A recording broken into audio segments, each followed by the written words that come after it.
हुजूर फरमाते हैं कुछ लोगों को अल्लाह क़यामत में बगैर हिसाब किताब जन्नत में दाखिल करेगा। फरिश्ते पूछेंगे पुल सिरात से हुआ है, और वो कहेंगे देखी नहीं। मिज़ाने अमल तुलवाए, वो कहेंगे देखा ही नहीं। कैसे आ गए? तो कहेंगे खुदा के फजल से आ गए। फरिश्ते पूछेंगे तुम्हारा अमल क्या था? वो कहेंगे कुछ भी नहीं। आम लोगों की तरह नमाज पढ़ते थे, रोजा रखते थे, हज फर्ज हुआ तो किया, ज़कात अगर हमारे ऊपर लागू हुई तो दी, आम रूटीन के मामला। तो फरमाए इतनी बड़ी फजीलत के बगैर हिसाब किताब जन्नत, कोई तो वजह होगी। तो बंदे अर्ज करेंगे वजह एक ही थी कि रब जो हमारे हक में फैसला करता था हम उस पर राजी हो जाया करते। अल्लामा इकबाल ने एक बात लिखी है। इकबाल कहते हैं जब मैं लंदन में वकालत करता था तो एक खातून थी, लेडी बार्नस उसका नाम था। छोटे मोटे मुकदमात लेके वो मेरे पास आती थी। बीबी एक होटल चलाया करती थी। उसका खामन जो था वो फौज में मुलाजम था। इकबाल ने खुद लिखा है, इकबाल फरमाते हैं कि एक दिन वो खातून फिर किसी केस के सिलसिले में मेरे पास आई। तो जब वो आई तो उसने नकाब ओढ़ा हुआ था, बुर्का किया हुआ था। तो चूंकि उसने निकाब ओढ़ा था, मुसलमानों की निशानी थी। नकाब ओढ़ना किन की निशानी है? अल्लाह आपको खुश रखे। तो कहते वो निशानी चूंकि अहले इस्लाम की थी तो मुझे तजस्सुस हुआ। मैंने कहा लेडी खैरियत है? मेम साहब ये बुर्का पहना हुआ है। तो कहने लगी हंस के, इकबाल मुझे पक्का यकीन था कि आप जरूर पूछेंगे। तो मैंने कहा अच्छा तो ये बुर्का? तो कहने लगी अल्हम्दुलिल्लाह मैं मुसलमान हो गई। तो मैंने फौरन कहा कि आपका शौहर तो फौज में मुलाजिम है, फौजी के लिए बदलना और फिर मुल्की कानून और ये चीजें। तो कहने लगी उसने मुझे क्या कहना था, वो खुद कलमा पढ़ गया। तो कहती है मैं और मुतजस्सिस हुआ। वो केस की बात करती तो मेरा तजस्सुस बढ़ गया। मैंने कहा तू केस छोड़ के बता कलमा कैसे पढ़ा? तो कहने लगी इकबाल असल बात यह है कि मैं ना बे औलाद थी, खामद भी बड़े अच्छे पैसे कमाता, मैं खुद भी होटल चलाती, पर डिप्रेशन और टेंशन और बिला वजह की परेशानियां जान नहीं छोड़। ये टेंशन और डिप्रेशन का ना मुझे अरबी तर्जुमा कोई नहीं मिला। ये डिप्रेशन और टेंशन का ना मैंने तलाश किया है, लेकिन मुझे अरबी लुगत के अंदर इनके मानी मुझे लगता है कि उस जमाने में ये चीजें थी ही नहीं। होती तो इनका कोई नाम भी, ये आज है ना तो इसलिए आज के जमाने में ही नाम है मुफ्त का, मुफ्त की परेशानी। तो कहती है मुझे टेंशन और डिप्रेशन रहती थी हर वक्त, बड़ी मैं परेशान रहती थी। मेरे साथ एक अजीब वाकया हुआ कि मेरे होटल में ना एक बाबा जी बर्तन मांजते थे, बूढ़े आदमी थे, 70 साल के करीब उम्र थी। उनका एक बेटा था, एक बहू थी, एक पोता था, लेकिन वो बेचारे बेटा बीमार रहता था तो लिहाजा वो खुद मजदूरी करते। कहती है एक दिन वो बाबा जी मेरे पास आए, कहने लगे मेम साहबा 2-4 दिन की छुट्टी चाहिए। तो मैंने कहा खैरियत है? कहने लगे मैडम मेरा बेटा फौत हो गया। बेटा, आपको पता है बाप का जनाजा पढ़ना आसान है, बेटे का जनाजा उठाना बड़ा मुश्किल काम। कहती है मैं कुछ लिख रही थी, मेरे हाथ से कलम गिर गया। मैंने खुद गाड़ी भेजी, बाबा जी गांव चले गए जहां वो रहते थे। कहती 2-3 दिन के बाद मैं और मेरा शौहर गए तो रास्ते में हम बातें कर रहे थे कि क्या ताज़ियत करेंगे। एक ही बेटा था, कोई रिश्तेदार भी नहीं, तो उसकी तो कायनात उजड़ गई। किन लफ्जों से उसे ताज़ियत क्या कहेंगे? कहते जब हम गए तो वो टूटी हुई चटाई पे बैठा था, कुछ लोग करीब थे। हमने जाके कहा बाबा आप मुसलमान हैं, हम आपको क्या नसीहत करें, एक ही बेटा था, कि किस तरह करके हम आपको तसल्ली दे। तो कहते उसने आंखें खोली, बूढ़ी आंखों में ईमान की रोशनी। कहने लगा बीबी क्या ताज़ियत की बात करती हो, मैंने को पैसे जमा करा के बेटा लिया था, खुदा ने फजल से दिया था, अदल से ले गया है। मैं अपने रब के फैसलों में बड़ा राजी हूं, अल्लाह बड़ा करीम है, वो ले गया, उसका माल था। आप यकीन करें हमारे देहाती लोग ये क्या करते थे, मैंने कानों से सुना है। एक बूढ़े आदमी का एक दफा बेटा फौत हो गया तो किसी ने उससे कहा बाबा छोटी उम्र में बच्चा चला गया तो मुझे लफ्ज नहीं भूलते। कहने लगे पुत्र अल्लाह दी फसल है, कच्ची वड्डे तां भी ओदी है। सुने आपने भी कभी ये फिक्रा, कच्ची वड्डे ते पक्की ले जाए ते तां भी है जो ओदी। तो जब उसका जी चाहा वो ले गया। अल्लाह अकबर।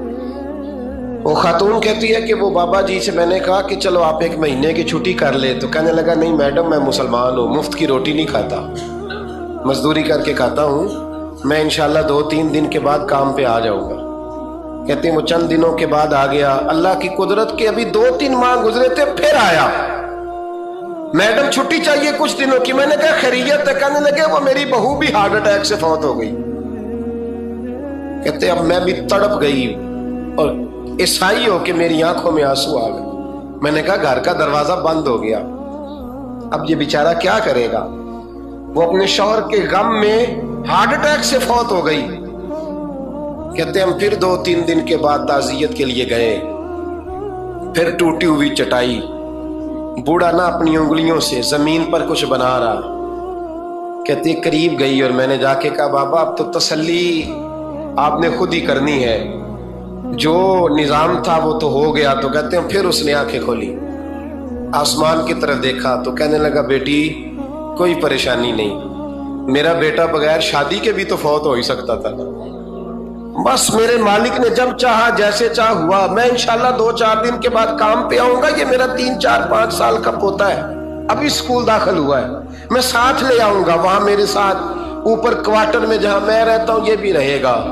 कहती है मैं सख्ते में आ गई उसकी कैफियत देख के। वो पोते को साथ ले आया। कभी कभी मैं देखती छत पे खड़े होके कि दादा घोड़ा बना हुआ है और पोता सवारी कर रहा है। वो सवेरे उठता, उसको स्कूल छोड़ के आता, शाम को लेके आता, प्यार करता, मोहब्बत करता।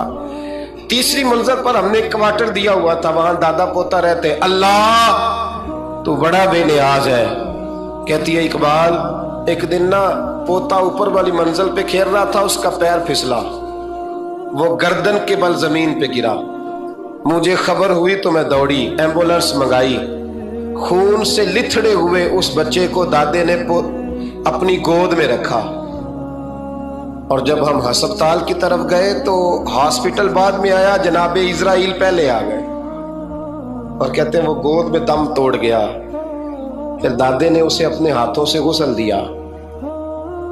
फिर उसने अपने बूढ़े हाथों से कब्र खोदी और फिर मिट्टी डाल के कहने लगा इन्ना लिल्लाहि व इन्ना इलैहि राजिऊन। जे सोना ही मेरे दुख विच राजी, जे सोना ही मेरे दुख विच राजी। फिर सुख नू चुल्ले डावा। कहते वो मिट्टी डाली उसने और जब वो वापस पलटा तो मैं बाजू से थाम के होटल करीब लाई और मैंने उसके करीब कहा कि बाबा तू टूट गया है, तू बिखर गया है। मुझे महसूस होता है कि अब ना तेरी रातें और तेरी सुबहें और तेरी शामें गमों में गुजरेंगी। तो कहते हैं यूं उसने हाथ रखे और यूं आंसू छटक दिए। कहने लगा मैडम क्यों मेरे अंदर कोई अकीदा नहीं, मैं कोई लवारस हूं, मेरा कोई रब नहीं, मैं क्यों परेशान रहूंगा। मैं तो पका हुआ फालू, थोड़े दिन गुजरेंगे कब्र में जाऊंगा और जब जन्नत में जाऊंगा तो अल्लाह मेरी बेटे से भी मुलाकात कराएगा, मेरे पोते से भी मुलाकात कराएगा, मेरा रब सारी मुलाकातें करा देगा। मैं अपने अल्लाह की रजा पे बड़ा राजी हूं।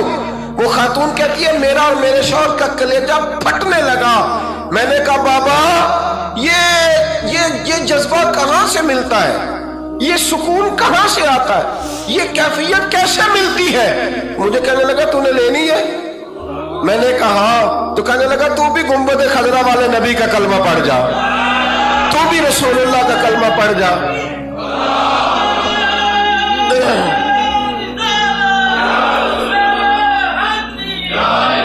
मेरे महबूब का कलमा पढ़, अल्लाह तुझे सुकून अता करे। एक हदीस ना पढ़ लो मुस्लिम शरीफ से, बुखारी से एक हदीस ना पढ़ लो ताकि ये बात मजबूत हो जाए।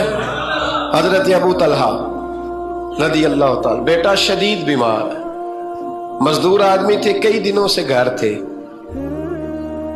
बीवी कहने लगी अगर आप घर में बैठे रहेंगे तो खाएंगे कहां से, जाओ आप मजदूरी करो, मैं बेटे को देखती हूँ। अबू तलहा मजदूरी करने चले गए। शाम को आए तो बेटा फौत हो चुका था। औरतें बेहौसला होती है ना अक्सर, पर बीवी ने सफेद कपड़ा डाल के कमरे में रख दिया। बेटा, माँ और बेटा वो नाप तकता है रिश्ता। बेटे में सफेद चादर डाल के कमरे में रख दिया। हजरत अबू तलहा अंसारी आए, बेटे का क्या हाल है। कहने लगी अल्लाह की रहमत में है। अल्लाह की कैसा जुमला है, अल्लाह की रहमत में है। खामद ने खाना खाया, बीवी से मिलने को दिल किया तो मुलाकात हुई। फारिग होके बैठे تو خاتون اٹھ کے نا خاوند کے قریب گئی، اس کا ہاتھ تھاما، کہنے لگی نبی کریم علیہ السلام کے صحابی ہو، ایک مسئلہ دریافت کرنا تھا، بتاؤ گے؟ کہ پوچھو۔ کہنے لگی اگر کوئی آپ کے پاس امانت رکھوائے اور پھر اپنی امانت واپس مانگے تو کیا کرو گے؟ حضرت ابو طلحہ کہنے لگے پوچھنے والی کیا بات ہے، جس کی امانت ہے واپس کر دیں گے۔ اب زوجہ روئی، اب صبر والی بی بی روئی، اب ماں روئی، آنسو ٹپکے، آنچل سے پوچھ کے کہنے لگی ابو طلحہ وہ بیٹا بھی اللہ کی امانت تھا اور رب اپنی امانت لے گیا ہے، اٹھو غسل کفن کا بندوبست کرو۔ حضرت ابو طلحہ اٹھے، کامتے کامتے ہاتھوں سے غسل کفن دیا، مسجد نبوی میں پہنچے، محبوب کی بارگاہ میں عرض کیا تو رسول کریم فرمانے لگے تیرے اور تیری بیوی کے عمل سے اللہ بھی بڑا راضی ہے، اللہ کے رسول بھی بڑے راضی ہیں اور اللہ تجھے برکت عطا کرے گا۔ صحابہ کہتے ہیں پھر اللہ نے انہیں 9 بیٹے عطا فرمائے، پھر اللہ نے انہیں اللہ کی رضا پہ راضی رہنا سیکھو، اللہ کے قریب چلے جاؤ گے اللہ کی رضا پہ۔ حضرت سفیان ثوری دعا مانگ رہے تھے، یا اللہ راضی ہو جا، یا اللہ راضی ہو جا، یا اللہ راضی ہو جا، دعا مانگ رہے تھے۔ بی بی رابعہ بصری پردے کے پیچھے بیٹھی تھی، جب دعا لمبی ہو گئی تو کہنے لگی سفیان بس کر، کوئی اگلا لفظ بھی بول، بس کر۔ آپ فرمانے لگے تجھے کیا ہوا؟ تو کہنے لگی تو کب سے کہہ رہا یا اللہ راضی ہو جا، یا اللہ راضی ہو جا، پہلے اپنے دل پہ ہاتھ رکھ کے بتا تو اللہ سے راضی ہے؟ تو راضی ہے اللہ سے؟ تو روز نہیں کہتا پیسے نہیں ہے میرے پاس مجھے دے، تو روز نہیں کہتا یا اللہ فلانی چیز کوئی نہیں دے، اے اللہ فلاں کو دے دیا مجھے کیوں نہیں دیتا معاذ اللہ، تو روز شکوے نہیں کرتا؟ فرمایا پہلے تو راضی ہو جا۔ ترمذی شریف کی حدیث ہے، میرے نبی کریم علیہ السلام نے فرمایا تم اللہ کے دیے ہوئے تھوڑے رزق پہ راضی ہو جاؤ، اللہ تمہاری تھوڑی عبادت سے راضی ہو جائے۔